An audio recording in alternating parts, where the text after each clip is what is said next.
Hello and welcome to part 4 in the Adobe Photoshop Elements tutorial series.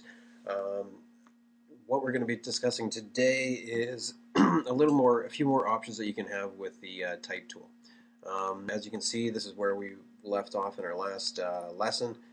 We've got our, our motorcycle. We added some zoom blur to them. We added some color to that.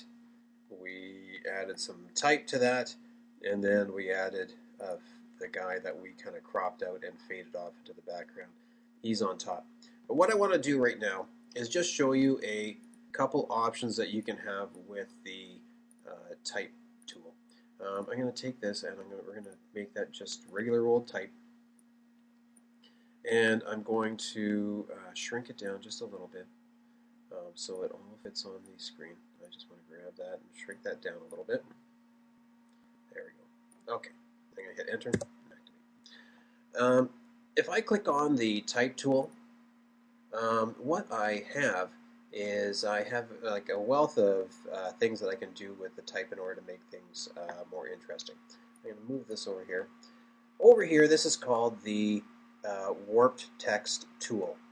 And if I were to click on this thing, what would happen is you get this selection box comes up.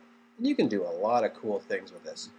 You can go into, you have a whole lot of different options that you can do. If you go arc, what it does is it adds an arc to your type. It gets off the screen now, but if we were to, you can kind of see what it's starting to do. Or if we bend it the other way, it starts to bend your type for you. Other options are the arch, which is the same thing, except it doesn't bend it as much, or in a different way.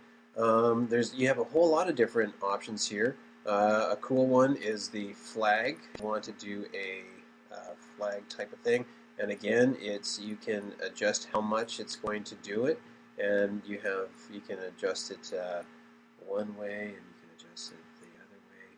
You can distort the thing any way you want. Let's go to wave. The wave is a similar thing. Fisheye is kind of a cool one. The inflate, it makes it kind of look like it's all inflated. Here, I'm going to make this a bit smaller so you can see some of it's going off the map here. Let's go back, and we'll go back to, I'm going to go all the way down. It's going to go off your screen. Here, let's go down to fisheye, and you can see how it's kind of adding a fisheye effect to it. Inflate. You're going to, or you can go the other way too. You can deflate it, or a squeeze, or a twist. Yeah, there's so many options that you can add to your type. So, and this is still completely editable. You'll take the type and you can change if you make a spelling mistake, you can still fix that up. You can still add all your layer styles to it and put it in between other layers. All right, so this is a quick lesson. Just wanted to show you the text warp tool. Thanks a lot. Good luck.